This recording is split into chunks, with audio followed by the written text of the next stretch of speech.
amul seng boo xam ne bii du am ventilateur du am climatiseur dara du ko upp ci la ñu koy siyaaree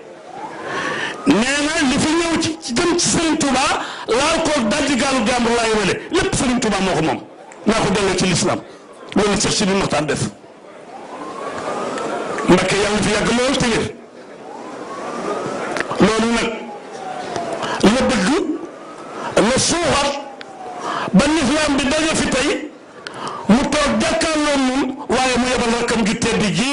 ak njabootu Serigne Bamba ni leen teerul leen ma gan ñi te ngeen tatagal leen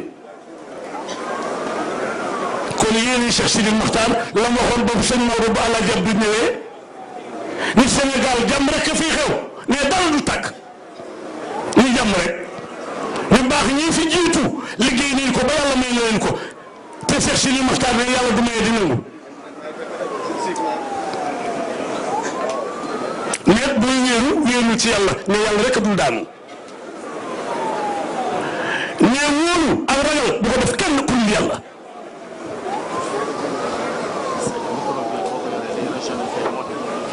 waaw xaaral ma denc sama micro bi ndax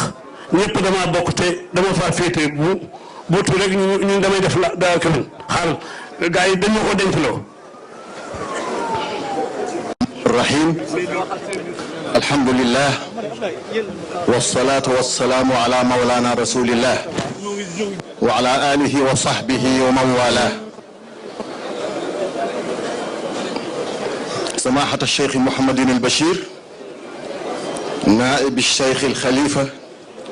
وساعده الأيمن أيها الحفل الكريم يعرف القاصي والداني بأن الشيخ أحمد بامبا عانى من أنواع الظلم وألوان الاضطهاد ما لا يعلم به إلا الله فقد تعرض للسجن والنفي والتهديد وفراق الأهل والوطن والتشريد لكنه قابل الإساءة بالإحسان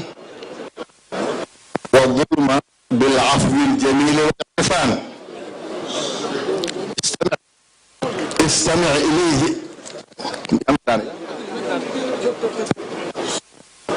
الرجل العظيم أيها الإخوة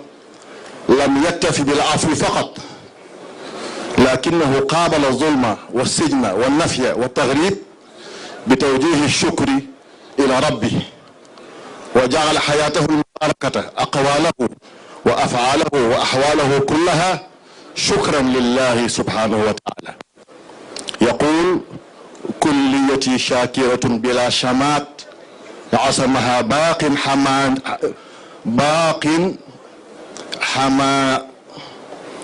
باق تعالى عما مات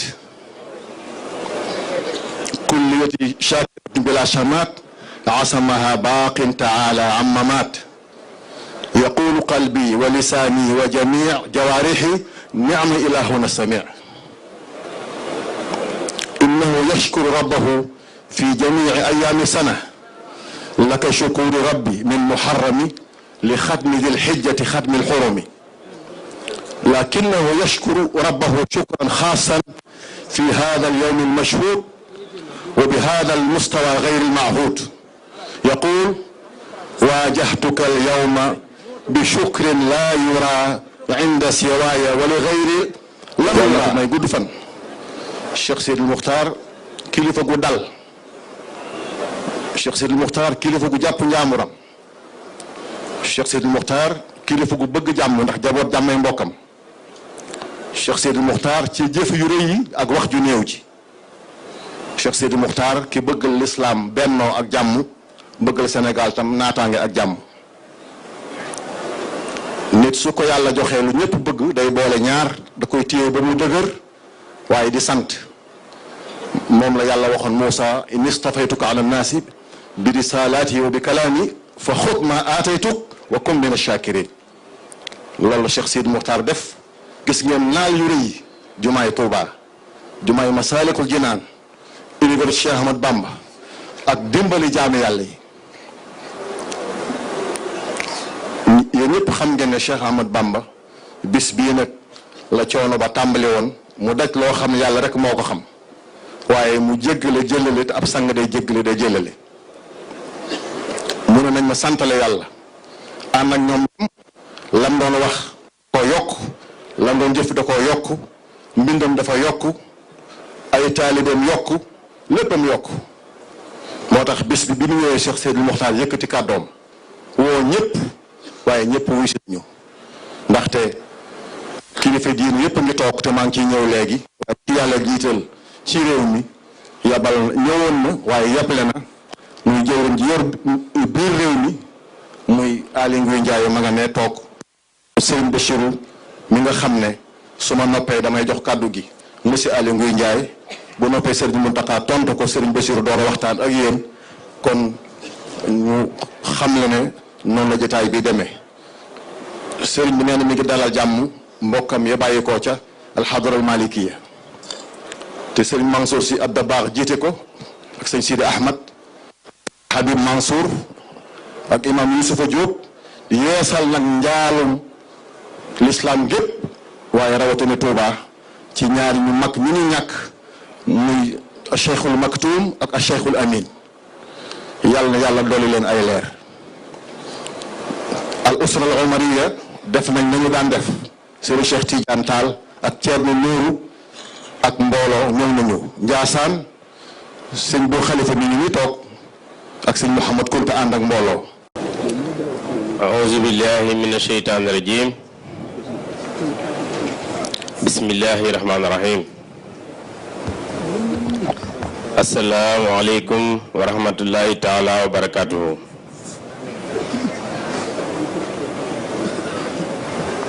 ci turu président de la République président Macky Sall man ak délégation bi ma jiite ñu ràññee ci ministre d'État Ndeye Marième Badiane ministre Sidiki Kaba ministre Ndeye Saly Diop ministre Serigne Mbaye Thiam ministre Mbagnick Ndiaye ministre Mame Thierno Dieng ministre Birima Mangara ministre Seydou Gueye secrétaire général du gouvernement gouverneur Moustapha Ndaw mook préfet Mbacké ak sous-préfet bu Ndam ak seeni adjoint honorable député Moustapha Cissé Lo honorable député Awa Niang honorable député Sira Ndiaye Bassirou Mbacké di la ko teg ci sa loxo nga yeggaleel ñu ko ci sëriñ bi ñu koy ndokkeel moom ak njabootu Xaadim Rasul gépp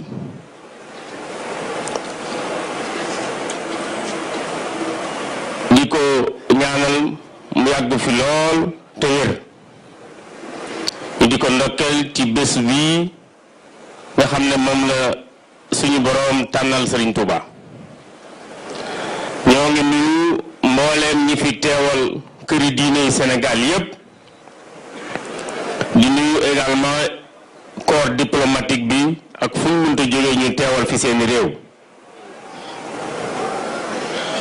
ñoo ngi ndokkeel itam umma islamiya bi yépp ci bés bi nga xam ne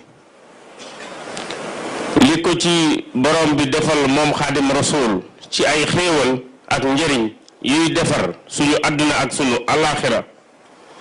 doomu aadama yépp la ko doon faggul rawatina nag jullit yi sëriñ bu mag bi bind na ci li rabbin xafuurin wa bashir sawil islaami turan bi awbati li ma jëlee ci sama tukki bi jëlal lépp nga bëggalee ko waa lislaam lii nag moo tax bi mu wootee ngir ñu ànd santale ko yàlla ñépp maase wuy ci woote bi muy ndaje moo xam ne dana may jullit yi ñuy waxtaane bu ñu fi dajee lépp lu jëm ci seen mbiri diine ak seen wàllu àdduna ak lépp luy rafetal ak mbokkoo ak ko ànd tey dëgëral kóllëre.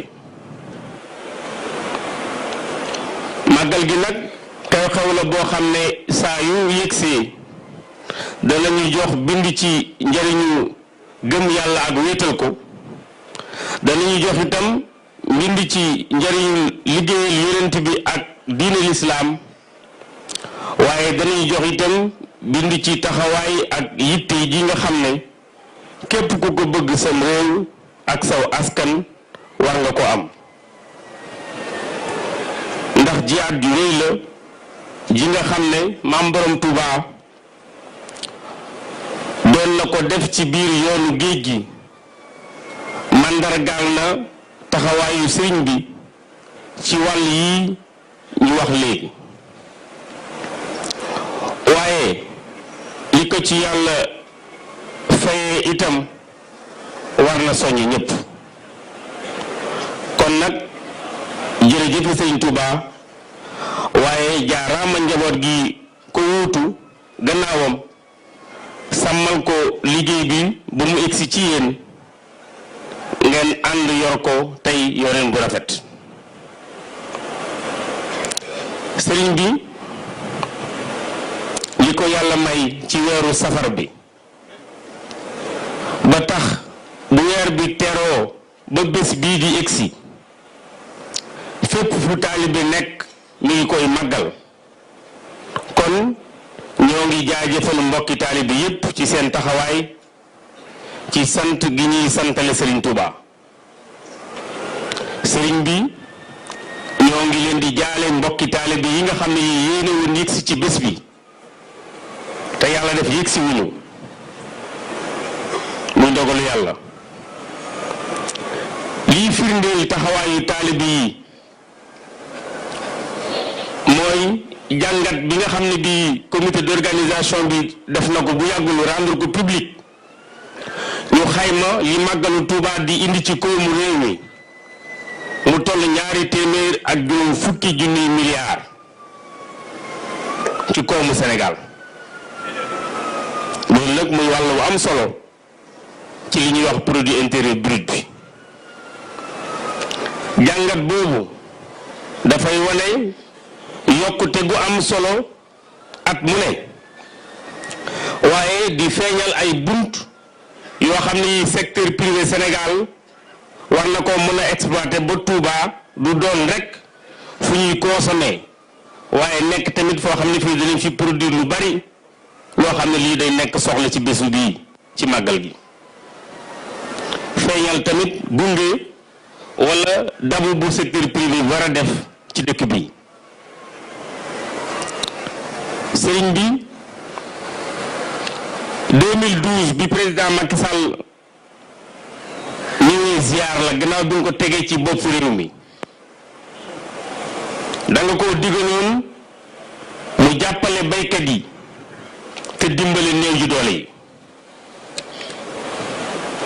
li mu fi def gannaaw jataay boobu ba léegi nii bu xaj ci jataay bi, waaye nga may ma wax ci rek ñetti tomb. ba ca njëkk ñëwoon nga ko mu dimbali néew ji doole ci. bu mu fi toogee ba léegi teg na fi li ñuy wax programme de bourse familiale 2013 ba 2017 séddale na néew ji doole ji téeméeri milliards ak fukk ak juróom. budget 2018 mu natt ñeent fukki milliards nar ko séddale ñeenti téeméeri njaboot ci réew mi. ci wàllu wér-gi-yaram xale yi tuut tànk yi ba toll ci juróomi at danañ faju te duñu fay. mag ñi naka noonu boolewuñ ci xeetu jàngoro yu bari yoo xam ne yii ku ci yàlla nattoo da nga faju te doo fay. sëriñ bi ci wàllu mbay 2012 ba léegi ni amul benn gàncax gu ñuy bay ci assainissement ci fukki dëkk ci Sénégal ne nañ ci dugal Touba. gën ngaa néew dinañ ci dugal juróom-ñetti milliards te mën naa yegg ba fukki milliards ak ñaar. contrat boobu mooy wax xaatim nañ ko liggéey moo ci des ñu tàmbali ko. ci wàllu courant bi ci màggal gii rek lay tudd Senelec def na ci 2 milliards ak juróom-ñeenti téeméeri millions ci programme boo xam ne bii ñeenti milliards la loolu lépp pour fexe ba courant bi ñuy am ñu am ko qualité bu gën liggéey yooyu yépp nag terewul ci wàllu courant ci wàllu ndox président joxe na ndigal ministre yi ñu dénk yoon yooyu ñu tàmbali saytu li ñu war a liggéey ba fi ñuy wax sañcaan ak dëkk-dëkkaan yi wër Touba mën a jot ci ndox mën a jot ci courant sëriñ bi président bi mu fi ñëwee bërki démb waxtaan ak sëriñ Bassirou Abdou Khadre ak benn taalibe boo xam ne bi dafa tàmbali woon fii benn marché fi ñuy wax Ngiraneen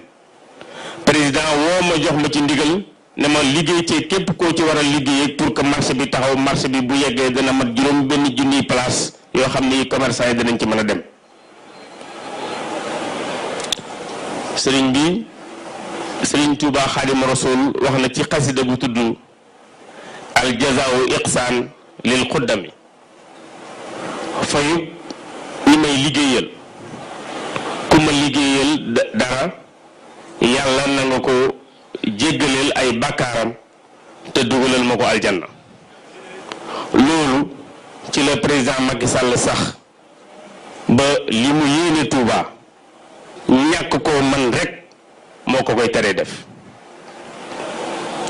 sëriñ bi président Macky Sall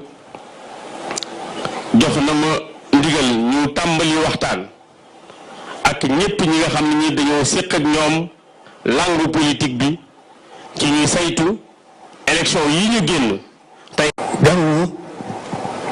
ci turu Cheikh Sidi Mokhtar mu jóge ci njabootam gii fi teew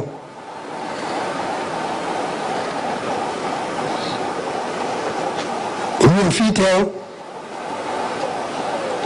bopp mbooloo mi yëpp ñoom ñu toogal fii Cheikh Sidi Mokhtar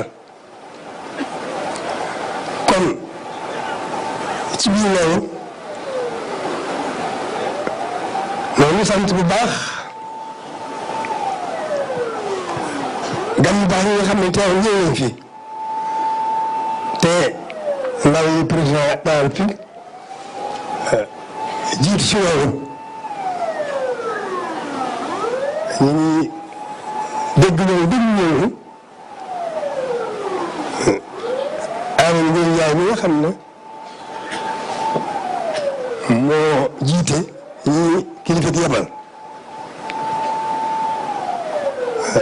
lii ay wax leer nañ dégg nañ ko bu baax a baax ak cant rek moo fi nekk sëñ bi mu ngi sant président di leen sant yéen ñi nga xam ne yéen am na ñun ci liggéey bi ñu ngi sant bu baax a baax yéen ñaanal suñu doon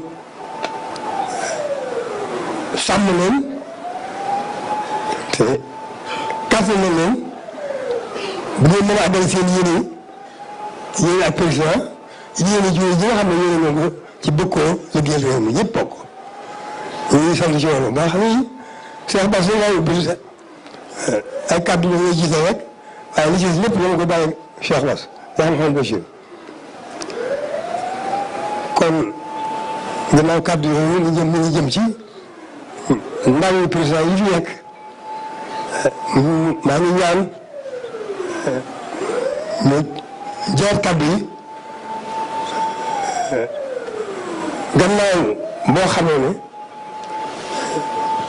ñu ngi sant ñëpp kilifa yi kër diine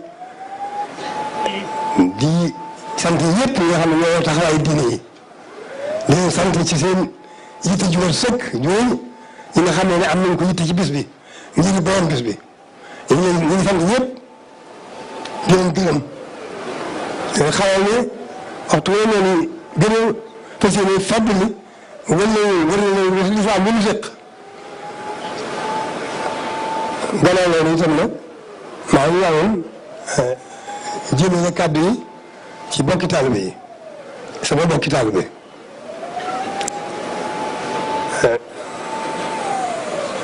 alhamdulilah rabbil alamin jërëjëf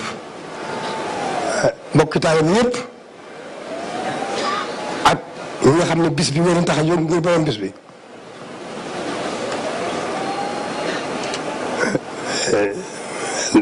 waaye li nga xam ne nag moo fi indi woon borom bis bi ba bis bi fekk ko ci loolu nag maa ngi koy fàttali sama bopp di ko fàttali bokki julli yëpp moo ko bokk di ko fàttali bokki taalibe yëpp sëriñ bi mooy exemple ci diggante jaam ak boromam amuñu ci loolu sikki sàkk ndax dafa bëri na borom dara tegul dara lu boromam lam ci tan ndigal la ci am ñu yonent bi mu xam ni na nekk ci diggante bi di jàmm borom di liggéeyal yonent bi yéen jàmm ñi itam geesu leen waxante ñoom bëgg naa rek moom bëgg mu gindi leen yóbbu leen seen borom bëgg leen ñu yóbbu leen yóbbu leen seen borom loolu rek moo ko boole nit ñi waaye Sëñ Tuubaa bëggul dara lu borom boole ñooñu dara lu borom jàmm yaa liggéeyal yonent bi rek kon taxawaayam boobu jullit yëpp la ko taxawal l'islam ci xëy suñu borom ci sañ-sañam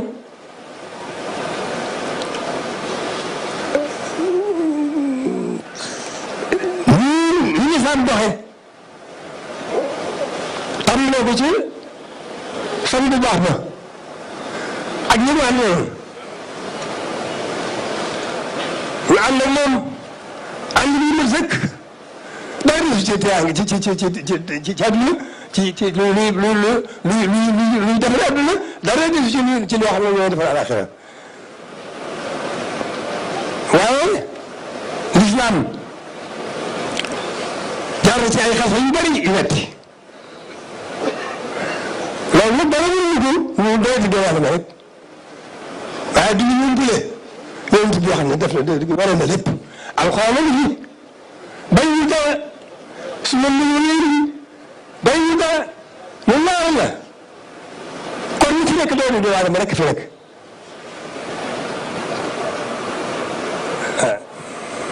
lislaam ñàkk xam rek moo fi nekk waaye lislaam mooy dëgg ndax mooy diin mooy dëgg ci kaw natt boo xam ne suñu borom natt na ko doomu aadama nag ak lan nga xam ne ñun suñu bopp ñoo ko mën a tudd doo dugg doomu aadama lislaam doomu aadama yëpp ñoo ko waroon a xamandoo te nekkandoo ca ndax muy seen njëriñ mooy lislaam mooy moo am na njëriñ tey أصحاب السعادة السفراء وممثل السلك الدبلوماسي المعتمد في السنغال أصحاب الإرادة قادة طريقة ومسؤوليها في الداخل وفي الخارج أيها الحضور الكرام السلام عليكم ورحمة الله تعالى وبركاته فيشرفني وباسم سماحة الشيخ سيدي المختار مبكي الخليفة العام للطريقة المريدية حفظه الله تعالى وزاد من نصر البحرية للشيخ الخديم رضي الله تعالى عنه مقل نسخة 1439 والكلمة تدور حول محاور ثلاثة أولها تشكرات جزيلة موجهة إلى كل الذين لبوا دعوته ووقفوا معه في تخليد هذا الحدث الميمون من مريدين ومحبين وإخوان وجيران ومن حكومات وأحزاب وجمعيات ومؤسسات فإن الخليفة حفظه الله يقدر لكم جميعا هذه الجهود المباركة والمواقف الأخوية النبيلة داعيا الله تعالى أن يجزيكم عليها غير جشاء الخير وخير الجشاء ويحفظكم بما حفظ به ذكر الحكيم وثانيها تذكير بأهمية هذا الحدث العظيم الذي اجتمعنا لتحرير ذكراه العطرة، حيث يجسد عمق الإيمان والصدق العظيم وقوة التحمل وحسن التوكل والثبات على المبدأ. فقد تعرض بطله مولانا العبد الخديم قدس الله سره لعديد من المحن الحسية والمعنوية بروح معنوية عالية وبصمود منقطع النظير، حتى خلصه الله سبحانه من تلكم المحن والفتن وبوأه منازل تكريم وتقريب وتوفيق رأمها واجب الشكر ماثلا أمامه يهيب به، فتفاعل معه إيجابيا ليكون منه الموقف. والأمر الذي صار بموجبه 18 من صفر مبدأ المحنة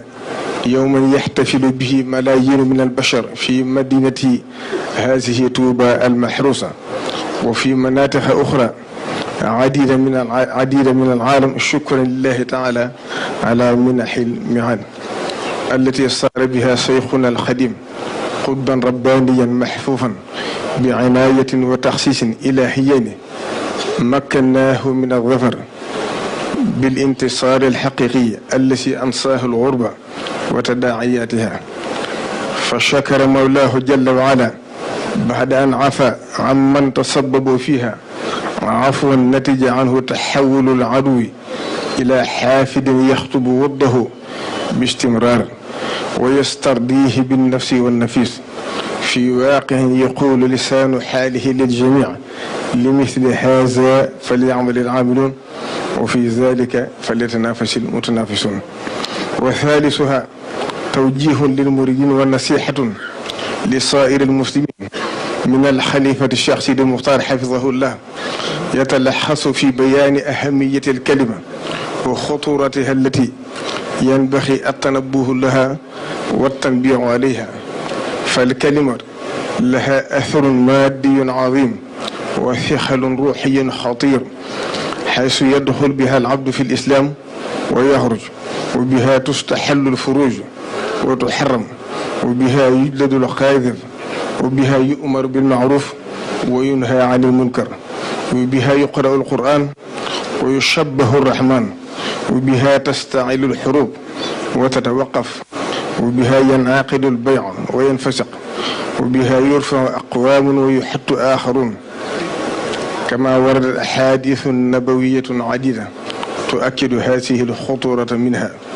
من يدمن لي ما بين لحييه وما بين رجليه أدمن له الجنة. المسلم من سلم المسلمون من لسانه ويده. من كان يؤمن بالله واليوم الآخر فليقل خيرا أو ليصمت. إن العبد لا يتكلم بالكلمة من رضوان الله لا يلقي لها بالا يرفعه الله بها درجات، وإن العبد لا يتكلم بالكلمة من سخط الله لا يلقي لها بالا يهوي بها في جهنم. وهل يكب الناس في النار على وجوههم إلا حصائد ألسنتهم. من هنا رأى الخليفة الشيخ سيدي المختار حفظه الله أن يكون منه هذا التوجيه تذكيرا ونصحا للمسلمين عامة وللمريدين خاصة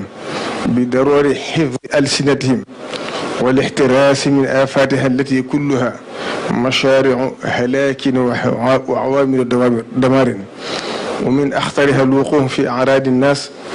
التي وصفها أحد العلماء بأنها حفرة من حفر النار. ومع ذلك فإن مجتمعنا يعاني منه الأمرين، فليحذره الجميع ولينظفوا منه المنازل والشوارع ووسائل الإعلام لنسلم من أضراره التي لا تستقيم معها الحياة. وقل احملوا فسيرى الله عملكم ورسوله والمؤمنون وستردون إلى عالم الغيب والشهادة فينبئكم بما كنتم تعملون. والسلام عليكم ورحمة الله تعالى وبركاته. yéen bokki jullit yi ak bokki réew mi ak bokki taalibe yi, maa ngi yëkkati sama kàddu ci ndigal kilifa gu tedd gi di Serigne Touba Serigne Cheikh Sidi Muxtar yàlla na fi yàgg lool te ànd ak wér. ñuy ñaan yàlla sunu borom mu sàmm ko dëgëral ko ba mu àggale mboolem naal yëpp ni ñu ko baaxee waxe di ko ñaanal itam suñu borom dimbule ko ba naal yi nga xam ne am na ko ci liggéeyal Serigne Touba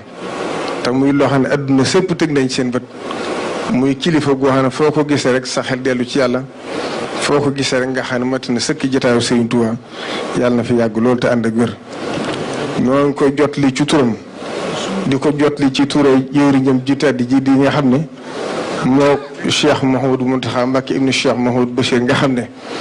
mboolem lu ci motoon ndax wax na ko dañu koy saral li ci biir wax di ni ma ko waxee woon rek junj na tënk na lépp ni ko sëriñ bëggee ndax mooy jëwriñam. di nuyu nag mboolem njabootuk sëriñ Touba gi nga xam ne ñoo fi teew te buñ ci tuddee sëriñ Mouhamadou Bachir Mbacké Bara ak sëriñ Abou Mbacké ibnu Cheikh Mouhamadou Fadel moo di yóbbaale mbootoom njabootuk sëriñ Touba gi nga xam ne ñoo teew ci jataay bi yépp. ginnaaw loolu nag sëriñ bi neen mi ngi tàmbalee nuyoo bi ci yéen njabootuk lislaam gi nga xam ne diir bu màggal gi tàmbalee ba léegi yéen a ngi biir Touba ànd ak moom ak njaboot gi ci màggal bis bi ak dundal ko ginnaaw bu sëriñ bi yeesalee am nuyoom ci yéen ñoom mi ngi leen di sant di leen gërëm bu baax tey feddi la kóllëreem ak këri diine yi ak mboolem mbootaayu lislaam yi ngeen fi jëmal di bu baax ministre de l'intérieur Aly Ngouille Ndiaye ak délégation bi nga àndal bépp teewal fi njiite réewum président de la république Macky Sall. sëriñ bi neen mi ngi leen yóbbante kàddu cant ak i ngërëm ci président ca taxawaayam ak yéenam juréy ci màggal gi ak ci dëkk bi ndax nee na mboolem lu ñu sàkk woon ci moom ci màggal gi def na ko ni mu gën a rafete ni mu ko waxale boppam bërki démb nee na mi ngi koy sant bu baax ci naal yi nga xam ne yëpp mi ngi koy def ci yoonu murit di ko jëmale ci Touba rawatina nag li jëm ci autoroute bi nga xam ne Cheikh Sidi Moukhtar moo tegoon xeer wi ñaanaloon ko it sëriñ bi ne ko maa ngi lay ñaanal nga àggale ko ba ubbi ko ci jàmm ba yàlla dof ci màggal gi ñu ubbi ci dara loo xam ne nii ñëpp jaar nañ ci di ko sant itam ci taxawaayam ci li muy jëf ci dëkk bi fan yi nga xam ne ñëpp gis nañ ko muy ci wàllu ay yoon ak i tëli ak mboolem li nga xam ne rek mi ngi koy def ci njabootu Serigne Touba gépp ndax lépp lu ñu def ci njabootu Serigne Touba gi te yëg na ne lépp lu mu ci yëg ci yitteem wala mu yëg ko ci yittee njaboot gi dana ko def na ko Serigne bëgg kon Serigne bi mi ngi koy sant di ko gërëm di ko ñaanal suñu borom mi nga xam ne lu waay yor moo la ko joxe yàlla na ko aar sàmm ko ba mboolem naal yi nga xam ne am na ko ci réew mi suñu borom dimbali ko kattanal ko ba lépp mu àggale ko na ko jotam ci barke Serigne Touba. ne ko Cheikh Mouhamadou Mountakha waxe woon keroog rek ne ko na xelam dal nee na Serigne bi nee ko na xelam dal ndax liggéeyal Serigne Touba ko koy def Serigne Touba lay fayal boppam. di nuyu nag yéen jëwriñam yi nga xam ne yéen a doon saytu liggéey màggal gi ci njiital Aly Ngouille Ndiaye sëriñ bi nee na mi ngi lay sant di la beral sa cantu bopp ngir sa taxawaay ak mboolem koo àndaloon ci bis bi. mi ngi nuyu bu baax mboolem membre corps diplomatique yi fi teewal seen réew di leen sant ci seen taxawaay ci bis bi. di nuyu bu baax mboolem yeneen formation politique te mooy al ahsaab al muarada yëpp sëriñ bi neen mi ngi leen di nuyu di leen sant di leen gërëm ñëw itam seen taxawaay. di nuyu bu baax mboolem ñi doon yëngatu ngir màggal gi mel ni ko sëriñ bëggee woon sëriñ bi bàyyiwul kenn mi ngi gërëm mboolem média ak presse bi di jottali ci jottali gi ñu doon jottali nit ñi li fi xew ba ñëpp mën cee jot. ginnaaw loolu nag bari ñoo dugg ci kàddu yi sëriñ bi nee na mi ngi ñaanal bokki jullit yi nga xam ne ñoo fi bàyyi ko doon màggal si suñ borom jël ci ay bakkan yu bëree bëri nee na diis na ci moom lool waaye mi ngi leen di ñaanal yàlla suñ borom yàlla nañ am daraje shahid ndax wa man yaxruj min baytihi muhaajir ilallahi wa rasulihi summa yudrikuhu mawt faqad waqa ajruhu sëriñ bi mi ngi leen ñaan suñ borom jéggal leen te xaaral leen aljana di ñaanal itam mboolem fa ab julli nekk ci àdduna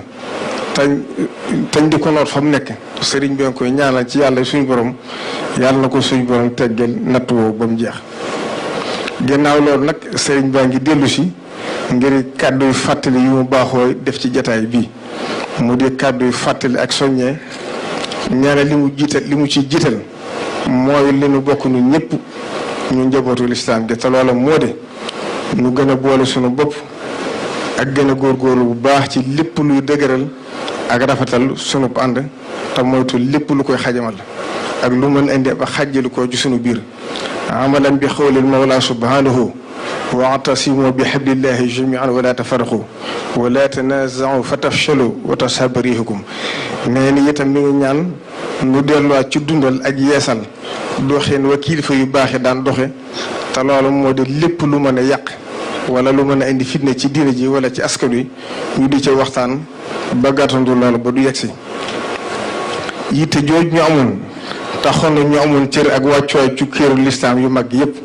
moo wax ne kon nag nanu def suñu yitte ci dëgër loolu ginnaaw loolu yéen ñi nga xam ne yéen yëngatu ci luy defar am réew mi ngi leen di digal ngeen di moytandiku politique bu yàq ak bokk di féewale ay dëkkandoo ak jur ak noonu ci seen biir ndax ku wax ne dangaa bëgg a jiite am réew wala ab gox ci réew mi nga nekk dangaa war a tàmbalee sab liggéey ci rafetal am na ngay wute loola ndax képp ku yàq ay jikkoom tàqalikook ay bokkam yàq ne addunaam yàq alaxiram loolu nag ku wax ne dangaa bëgg a taxaw saw askan war nga ko moytu kon na ngeen xam ne nguur ako pal yàllaa koy joxe ku ko soob kenn ku nekkit fa sa nguur di tàmbalee ak fa muy jeexe néewul ci loxo ku dul yàlla kon nag li nekk ci sunu loxo muy sabablu ak sàkku li nu bëgg nanu koy rafetal qul illahumma malikal mulki tuuti mulka man tasha wa tanzi'ul mulka mimman tasha wa tu'izzu man tasha wa tuzillu man tasha bi yadikal xayru innaka ala kulli shay'in qadir sëriñ bi nee na ginnaaw boo xamee ne yéen ñiy def politique li ngeen wax ne moo leen tax a jóg ngeen sos ay mbooloo ngir àgg ci loola ngir taxaw nit ñi womat leen mu jëm ci kanam bu fekkee amul leneen lu ci rax war ngeen a mën di toog ngir waxtaan ak weccoonte ay xalaat ci lu soxal njëriñul ñëpp ndax loolu yàlla suñu borom digaloon na ko rasulullahi sallallahu alayhi wa sallam digganteem ak njabootu yeneen diine yi qul yaa ahlal kitaabi taalaw ila kalimatin sawaun baynana wa baynakum waaye mu dolli ci xamal ko ne ko waxtaan woowu ma la digal sa digga ñi nga bokkulu diine soo demee ba koy def na nga ko def ci anam yi mu gën a rafete wala tujaadilu ahlal kitaabi illa billati hiya ahsan mu ne ko boo leen di wax ci li nga gëm itam nañu yegg ci si biir wax ne ku ñu yar ku ami teggeen te yiwe mooy wax ak jom ud'u ila sabili rabbika bil hikma wal maw'izati al hasana lii nag bind la bu yàlla jox mboolem ñi ko gëm ngir ñu di ci jëflanteeg seeni wujj ci xalaat sëriñ bi nee na mi ngi nuy delloo digal te di jiite bopp nu maase feddali suñuy laxasaay doolu suñu yitte ci aar li fi sëriñ bi bàyyi ci lépp lu koy xajamal ci ay wax wala jëf wala aw melokaan di ci jiital mboolem ñi nga xam ne ñoom la sëriñ bi bàyyee toolu bu yoon wi ngir ñu koy dundal di ko wattu di ko sàmm nee na nu maase ci xam ne Cheikhul Khadim sas yu mu tobbil boppam ci biir diine lislaam daw ca sedd kenn ab cër wala mu du ko ca tobbil aw doom lu jiitu mu koy waajal ci defar ko ba mu defaru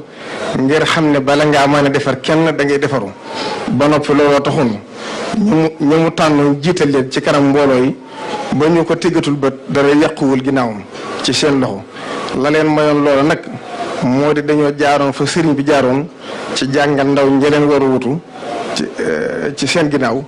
ak yar leen ci jaamu yàlla ak nangoo liggéey ak nangoo am kilifa ak nangoo woy ci ndigal kon nañu maase ci xam ne sëriñ bi defaral na boppam lépp ba dara du yàqu li ñu ci war nag mooy sàmm ko mooy taxaw temm ndax li jóg ngir nexal ko bari na lool ngir gàllankoor ndaw ñi bari na lool waaye dara lañ ci mënul kon sëriñ bi nee na yéen ndaw ñi na ngeen gën a ñàkk seen bopp te góorgóorlu ci lépp luy seetal seen loxo lu jiitu responsabilité di ñëw ci seen loxo te ngeen xam ne li fi noo ngi dund ak dundal li fi sëriñ bi bàyyi yàlla dinu teral dinu boole ñu ni teral dinu war maar ngir jëmmam ja waaye waxtu wu nu sàggane loolu mu wërbati xol yi rocc ci cër ak wàccuwaay bi nu amoon ci ñoom zalika bi anna allaha lam yaku mughayyiran ni'matan an'amaha ala qawmin hatta yughayyiru ma bi anfusihim mu ne kon yéen ndaw ñu toll ci jàng def leen seen yitte ci sàkkoo xam-xam bu ànd ak yarub lislaam ak i teggin ñu toll ci wut teraanga ak wërsëg nañu fonk liggéey te mooy too wéeru ci kenn wala jaay seen diine ak seen ngor ngirub am nee na it mi ngi fàttaliwaat bu baax waru may dëkk bi di Touba te borom ñaanoon yàlla képp ku jug di wut barab boo mën a jaamu yàlla ak fu ñu lay mën a taxaw ak a dimbala ci topp ndigal yàlla yi ak moytu tere yi boo fi dikkee fekk fi loolu lépp képp koo xam ne nag topp seytaane ak i gaayam te foo toll di def lu bon ak a wax lu ñaaw lu mën a indi fi ni moo la tax a jug di wut barab boo ko mën a def ak ñoo àndal di ko def boo rombee Tuubaa samp soo xel daw bu baax ngir man koo gaaw a sori ngir xam ne la ngay wut ak ña ngay seet amuñu Tuubaa wa matlaban li taati rahimi wa mahraban min taati rajimi nee na wërsëg wi ñu sàkku na doon lu lew ndax ñàkk liggéey ak di jeexal sag dund ci lu amul benn njëriñ ku koy def ku ne na xam ne jàngoro nga juy lore saw askan amal bitaalatu wa tadyi'ul umr min ghayri ma yaani fadaa'uhu yadur kon nanu maase ci xam ne dëkkam bi du Tuubaa ginnaaw bu moo ko ñaanee boroom ba mu may ko nun taalibe yi noo war a laxasaayu liggéeyal ko ci bëggum googu kon rikiwaay bu nu dara jaral muy jënd benn bànneexu kenn bëggu Sëriñ Tuubaa mun toog mukk di seetaan kenn muy xotti war mooy dëkk bi ak bëtt wala muy ñàggi-ñagu kaaraangeeg bi fi borom bàyyi woon sëriñ bi wax na ne Sëriñ Tuubaa bokk na ci li gën a rëy ci ndam ak jegle yi ko borom defal moo di bi mu wootee ña jiitu te ña jëkk wuusi boobu ngir jëfe sart yi mu dara tegum tegal ko ngir mu doxal ko mission bi waaye na leer nañ ñu ne Sëriñ Tuubaa yitteem du woon mu am garaat ak ci daraja kese waaye mu am ko def ko wasiila jumtuwaay bu mu mën a xettali bindee fii rek a taxoon loolu moo waral bu mu matalee mission bi ba dellu si yàlla dafa gërëm fay ko li mu daalente woon ak moom ci ay garaat bi mu ko gërëmee fay ko ba noppi yàlla ci baaxam ak sañ-sañam mayaar ko ay may yu yees ay may yu yeesu njortam ginnaaw bu mu ko mayee mboolem lu mu ko ñaanoon ak lu mu ko ñaarul may yoo xam ne mboolem awliyaaullahi yëpp a ko yëm ndax kenn musu ko ñaan boroom yassara lil muna la daa liibar wali man qaada li ma gaaba an kulli wali madda liyal waasha al munfaridu naylan bihi fi abadin anfaridu sintul qasaida lil wahaabi askuruhu biha wali saaxa ma qad faaqa masnuni mu waxaat ne illi xaada mashtaha kullu wali matiya xayral xalqi fii libar wali waaye li nga xam ne moo ci yees peq te kenn mosu koo dégg ci histoire moo di ne sëriñ bi ginnaaw bu mu liggéey bu ñëpp teg ba ci sahir ba ñu fay ko li ñu ko fay ci maqaama ak ci wilaaya laa jëlaat loolu lépp investir ko ci luy xettali xeetu rasulullahi sallallahu alayhi wa sallam te yeeg ëllëg mayam yooyu nga xam ne mboolem ulama yi mu bokkaloon jamono ak tubaab yi seere nañu ko loolu lépp li jënd ko mucc jaam ñi ngir jotal ak matal yërmandi rasulullahi sallallahu alayhi wa sallam wa shahad bi jaahi ibtidaai xidmati bidayatan jadibatan li rahmati ij'al ruju'i ila qawmi saadatana wa takfina yawma jam'il xalqi niirana moo tax bindkat bu mag wax na ne innama yumayyizu cheikh alxadim fi taarixi tasawuf annahu wazzafa jamihi maqamatihi wa maarifihi wa wilayatihi fi saadati al insaniya moo tax mu ne lawla alquran wa xidmatu rasulillahi sallallahu alayhi wa sallam wa masalihu al ibadi ma bittu fi dunia laylatan waxida moo tax ma bëgg a leeral ngir nu xame ci ne bindee fi yàlla rekk a taxoon a jug sëriñ bi moo tax li mu daj lépp ci coona ak i nattu te mosu koo jàmbat beneen bi nu war a leer laat ci li nga xam ne sëriñ bi indi na ko def ko mu fondé yoon wi moo di tërbiya ndax mooy li nga xam ne ci la sëriñ bi tabaxee aw yoonam moo tax la ko rasulullahi sallallahu alayhi wa sallam jëkkee waxante moom mooy rabbi asxaabaka bil himmati wala turabbihim bi laan bii nag ca Mbàkke Kajoor ak la ci xew la daal di jug ci ndigalu yonente bi sallallahu alayhi wa sallam taxawal système bu bees mu di tëddiit ci yar ak tàggat doomu aadama ci alhimmatu te mooy at tarbiyatu ruhiya éducation spirituelle mu nekk lu tumuranke te jamono yittewoo ko woon lool booba suufe lool ba gën a suufe bàyyi ma ndax doomu aadama su nekkatul nit bàyyi maa koy gën a kawe su ko defee mu sori yàlla jege seytaane mu di ko digal ak woo ma ci bànneex ci jaamu bànneex adduna laqad xalaqna al insana fi ahsani taqwimin thumma radadnahu asfala safilin lii nag moo war a sëriñ bi tëral yaram ci jihaadu nafsi muy xeex ak bakkan taxliye ko tasgiye ko te mooy mu bañ a melowoo jikko ak melokoon yu ñaaw loolu moo war a sëriñ bi tudde bakkan ak adduna ak seytaane ak lépp luy bégloo bakkan noonu doomu aadama ndax saa su bakkan béggee seytaane bég arbaatul ahdaai jahid in turid xaqiqatal jihaadi fiha wajtahid wa hiya li umriya al jihaadu al akbaru kama bihi anhum ataana al xabaru an nafsu wa dunya wa sheytaanu lain thumma al hawa kullun aduwun mustabin looloo tax borom xam-xam yi wax ne képp ko amuluk taalibe jaamu seytaan la sëriñ bi nee na bi ma xamee loolu la daal di jël al iradatu def ko muy yoon ci tërbiya ngir ñaar bu jëkki mooy al iradatu moo gën a matali gën a gaaw ndax day am baali yéene ak dogu ak taxliya ak taskiya ak riyaada te mooy tàggatu ñaareel bi mooy ci baatu iradatu la baatu murid siqu ko te sëriñ bi ay murid la bëggoon a defar ndax murid ci njàngaleem sëriñ bi lépp lu muy yëngu ci àdduna ak fànn bu mu mën a doon mën na cee jege boroomu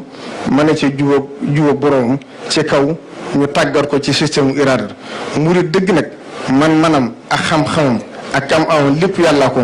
dénk ko moor koy delluwaat yàlla ci bindeef yi te moom murid bi dara du ko noot lu dul yàlla kenn du ko moom du jaamu kenn wala lenn lu mel ne bakkan wala alal wala daraja wala adduna kurul boroom moom la sëriñ bi di wax naan al muridu laa yamliku shay'an wala yamliku shay'an kon murid na xam ne kenn mënu la am liberté dëggantaan te jaaroo ci at-tarbiyatu ruhiyya ndax liberté dëgg-dëgg du liberté ginnaaw mi ngi jaamu bakkanam ak bànneexu boppam seytaan tëj ko kaso di ko jaamulu boppam rabbi inni abdun kathirul maasi wal maasi xaayi wa baayi wa sini moo tax fi may jeexale faw génn ci ñett ñii njàccaar silmaxa ak ku gërëm njàccaar daa war di jiite tey woo mate jëm ci yiw njàccaar nag mooy ku mën a ràññee lu baax ak li bon kooku nag moo mën a jariñu tey jariñe silmaxa daa war di topp ci ginnaaw njàccaar